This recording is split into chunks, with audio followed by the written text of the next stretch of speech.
Hello students, और इस video में आज हम बात करेंगे एक्सरसाइज 1.3 के सॉल्यूशंस पे of chapter 1 real number of class 10th NCERT maths. 3 questions हैं। वैसे तो इस एक्सरसाइज के इंट्रोडक्शन में मैं जितने भी टाइप ऑफ क्वेश्चंस हैं सब करा चुका हूं, बट फिर भी for the convenience of some students जो एक्सरसाइज के लिए basically exercise with the help of me करना चाह रहे हैं, तो उनके लिए सॉल्यूशन अपलोड कर रहे हैं। तो सबसे पहले मेरी आपको रिक्वेस्ट है कि फिर भी आप इंट्रोडक्शन जरूर देख लें, इस वीडियो का इंट्रोडक्शन जरूर देख लें, एक्सरसाइज का इंट्रोडक्शन जरूर देख लें। और दूसरी चीज़, किसी भी क्वेश्चन को करने से पहले आप वीडियो को पॉज करके खुद से सॉल्व करने की कोशिश करें, उसके बाद ही सॉल्यूशन देखें, ठीक है। तो prove that root 5 is irrational, तो हमने जैसे कि आपको बताया था सबसे पहला काम क्या करना है, कॉन्ट्राडिक्टरी मेथड से इसको सॉल्व करना है कि गलत मानना है कि लेट रूट 5 इज रैशनल। हमने पहले इसको रैशनल माना, और रैशनल होगा तो रूट 5 जो है वो P अपॉन Q की फॉर्म में रिप्रेजेंट हो सकता है।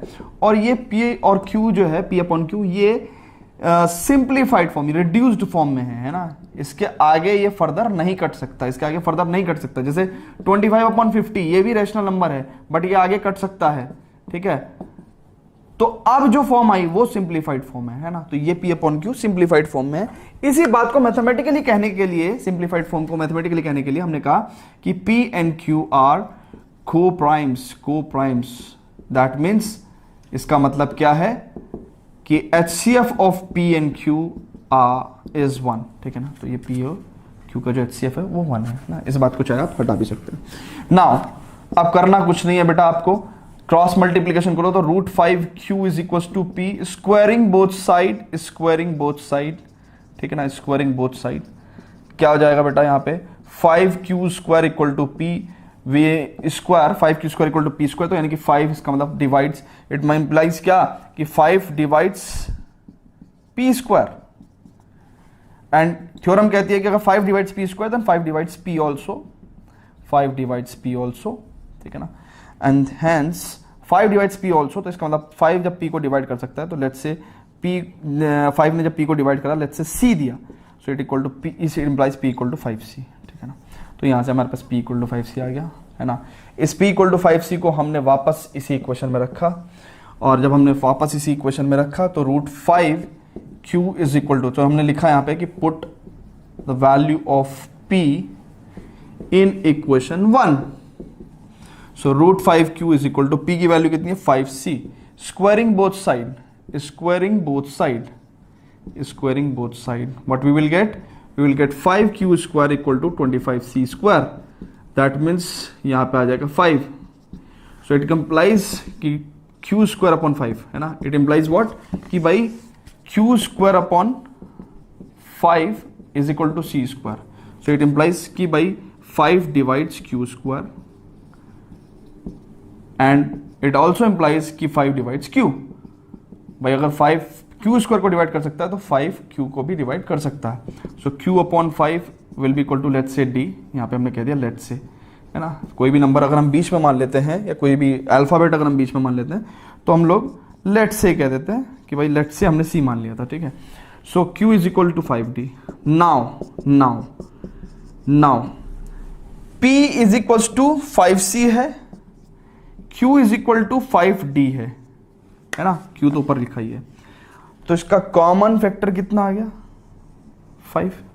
सो इट इंप्लाइज कि HCF of P and Q will be equal to 5, but P and Q were को-प्राइम्स।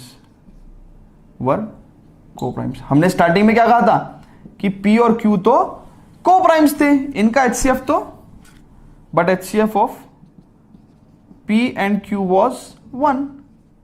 तो HCF ऑफ P और Q जब 1 था तो ये 5 कैसे आ गया? इसका मतलब कुछ गड़बड़ हुई है, और उस गड़बड़ को हम कहते हैं कॉन्ट्रडिक्शन। तो दिस कॉन्ट्रडिक्शन हैज अराइजन, ये वर्ड लिखते हैं हम, ये सेंटेंस लिखते हैं has arisen due to our wrong assumption. क्या गलत माना था हमने स्टार्टिंग में कि भाई रूट 5 इज रैशनल। अगर रूट 5 रैशनल मानना गलत बात है तो सही बात क्या है? इट इंप्लाइज कि रूट 5 इरैशनल है, ठीक है बेटा। तो ऐसे आपको ये क्वेश्चन करना है। करते हैं, 2 और क्वेश्चन हैं before that students please pause the video to note it down.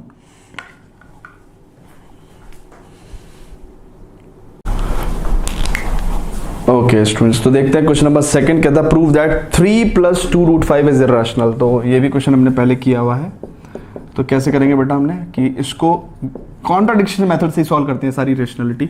So let 3 + 2√5 is rational, हमने गलत मान लिया है और इस गलत चीज को हम बाद में कहेंगे कि हमने गलत माना था ना। तो let 3 + 2√5 is rational, that means 3 + 2√5 जो है वो क्या हो जाएगा, P/Q के इक्वल हो जाएगा, ठीक है ना। भाई रैशनल है तो P/Q के फॉर्म में हमने ले लिया इसको। And where P and Q are coprimes, ये बात हमने आपको बताई थी कि P और Q सेटिस्फाइड सिंप्लीफाइड फॉर्म में होना चाहिए। सो P एंड Q आर को प्राइम्स सिंप्लीफाइड, है ना, P और Q सिंप्लीफाइड फॉर्म में होने चाहिए। ये बात मैं आपको कई बार बता चुका हूँ। सिंप्लीफाइड फॉर्म क्या होती है कि अगर 25/50 की बात करें तो ये भी एक P/Q फॉर्म है, बट सिंप्लीफाइड फॉर्म नहीं है। सिंप्लीफाइड फॉर्म ये होती है, सिंप्लीफाइड फॉर्म को मैथमेटिकली कहते हैं where P and Q are coprimes, that means HCF of P and Q will be 1, ठीक है। तो अब आप सिंप्लीफाइड फॉर्म को चाहे हटा भी सकते हैं, ऐसे लिखना, ऐसे लिख दो, ठीक है। Okay so 3 + 2√5 is equal to P/Q, ठीक है। नाउ अगर आप ध्यान से देखें, बहुत ध्यान से देखना, 2√5 इज इक्वल टू P/Q - 3, ठीक है। Okay so 2√5 is equal to, simplification कर रहा हूँ मैं थोड़ा सा, तो P - 3Q/Q, ठीक है। Okay so √5 is equal to P - 3Q/2Q। देखो P और Q इंटीजर्स थे, तभी रैशनल नंबर हुआ है ना। P और Q इंटीजर्स, हम तो कहते हैं ना रैशनल नंबर्स में P/Q form where P and Q are integers और नीचे वाला इंटीजर 0 नहीं होना चाहिए। यही तो बात लिखते हैं हम रैशनल नंबर में, ठीक है। तो वही चीज कह रहे हैं कि P भी इंटीजर है, Q भी इंटीजर है, तो इंटीजर माइनस इंटीजर, तो ये भी इंटीजर अपॉन ये भी इंटीजर। और ये बात हम कह चुके हैं कि Q 0 नहीं है, तो यानी कि इंटीजर अपॉन इंटीजर, यानी कि राइट हैंड साइड क्या हुई, रैशनल हुई, राइट हैंड साइड रैशनल हुई, ठीक है ना। एंड वी नो क्या कि √5 इरेशनल होता है। अरे अभी तो पता है यार पहले क्वेश्चन में कि ये तो इरेशनल होता है, तो इस बात को हम यहाँ पे लिखेंगे कि भैया irrational can not be equal to, rational can not be equal to rational, ठीक है। Irrational can not be, left hand side is irrational, right hand side is rational, ठीक है ना। So irrational can not be equal to rational. So this contradiction, ये contradiction किस वजह से पैदा हुआ है, ये हमारी रॉन्ग एजम्पशन से, has arisen due to our wrong assumption, due to our wrong assumption, ठीक है, due to our wrong assumption that 3 + 2√5 is rational. तो अगर ये रॉन्ग एजम्पशन है, तो सही बात क्या होगी कि 3 + 2√5 इज इररेशनल, ठीक है। तो यहां पे हमने देखा कि कहीं हमें इसकी जरूरत नहीं पड़ी P और Q को प्राइम्स कहने की, तो चाहे तो नेक्स्ट टाइम आप ये अवॉइड भी कर सकते हो, चाहो तो, ठीक है। आप सिंपली इसको डायरेक्ट सॉल्व करना भी शुरू कर सकते हो, ठीक है ना, क्योंकि वो P और Q को प्राइम वाली बात जो है वो हमें √2, √3 इन सब की इरेशनलिटी प्रूव करने में काम आती है, ठीक है ना। तो आप चाहो तो इसमें अवॉइड भी कर सकते हो। ओके, एक और क्वेश्चन करते हैं, क्वेश्चन नंबर 3, जिसमें कि हमारे पास कुछ पार्ट्स हैं, करते हैं उसको। Before that students please pause the video to note it down.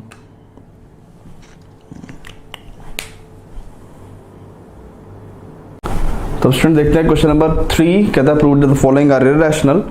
तो कैसे करेंगे, करते हैं 1 by 1, ठीक है ना। तो पहले फर्स्ट पार्ट करते हैं, ठीक है। तो इसको इररेशनल प्रूव करना है, तो हमने कहा कि बाई लेट 1/√2 इज रैशनल, ठीक है ना। कॉन्ट्राडिक्शन, भाई इररेशनल प्रूव करना था लेकिन रैशनल मान के चले। And 1/√2 is equal to P/Q where Q is not equal to 0, ठीक है ना। तो हमने क्या करा भैया, क्रॉस मल्टीप्लीकेशन करा, तो Q is equals to Q/P is equals to √2, ठीक है। ओके, सो हमें इस केस में ये भी बताना पड़ेगा कि P is also not equal to 0, है ना, ये भी बता के चलिए क्योंकि P अब नीचे आ गया है ना। ओके तो बेटा देखो P और Q डेफिनेटली इंटीजर्स रहे होंगे, पर रैशनल नंबर यार बताता हूँ ना मैं आपको कि रैशनल नंबर में P अपॉन Q जो ये होते हैं, ये P और Q इंटीजर्स होते हैं, बिना पॉइंट वाले नंबर होते हैं। तो P और Q यहाँ पे भी बिना पॉइंट वाले नंबर, यानी कि ये भी फिर क्या हुआ, इधर side left hand side rational number. और हमें पता है वी नो कि √2 इज इर्रेशनल। तो यार इर्रेशनल रैशनल के इक्वल हो ही नहीं सकता, तो इस बात को लिखेंगे कैसे, है ना। आपका क्वेश्चन ये है कि क्या सर हम एग्जाम में ऐसे करके दिखाएंगे क्या, है ना, दो कटोरे बना के। तो आपको कैसे करना है, आप ऐसे भी लिख दो कि clearly LHS is rational and RHS is irrational. Rational cannot be equal to irrational. Rational cannot be equals to irrational.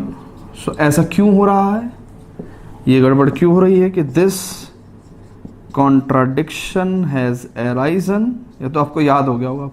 This contradiction CONTRADICTION has arisen due to our wrong assumption.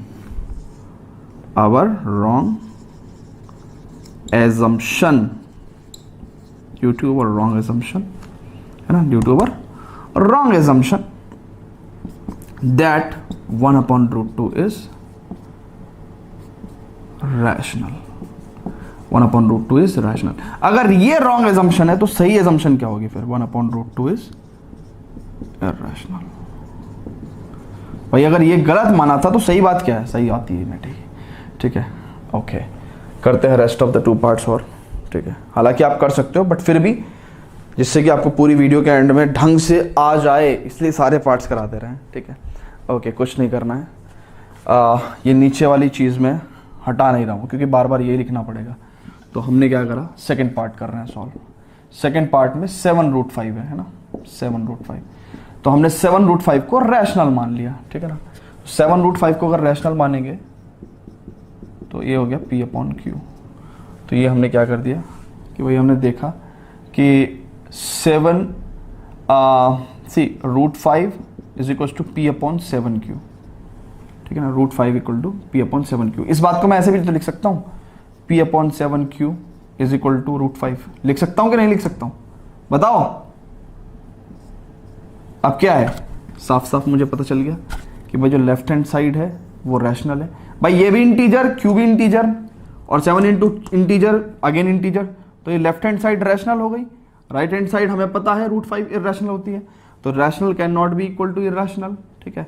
So this contradiction has arisen due to our wrong assumption that, क्या माना था हमने assumption कि 7√5 is rational, hence 7√5 is irrational. देखो उसी पूरे पुराने वाले क्वेश्चन में सारे काम हो गए, ठीक है।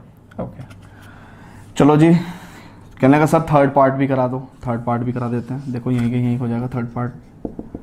फिर से कह दो कि लेट 6 प्लस √2 इज रैशनल, ये मान लिया हमने रैशनल है, ठीक है ना। And 6 plus √2 let's say P upon Q where Q is not equal to 0, ठीक है। Q is not equal to 0। So √2 is equal to कितना हो जाएगा, P upon Q minus 6। That means कितना हो जाएगा, P minus 6Q upon Q, ठीक है।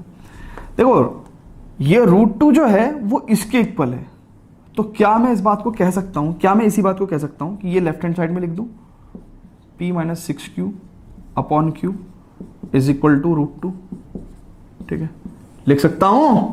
अब देखो ये P भी इंटीजर, ये भी इंटीजर, भाई ऑब्वियसली रैशनल नंबर होना तो P और Q को दोनों को इंटीजर होना पड़ेगा। तो P इंटीजर इंटीजर तो इंटीजर माइनस इंटीजर इंटीजर, और नीचे भी इंटीजर तो integer upon integer, rational number, नीचे वाला इंटीजर हमने कह दिया नॉट इक्वल टू 0, तो ये रैशनल हो गया, ये रैशनल हो गया।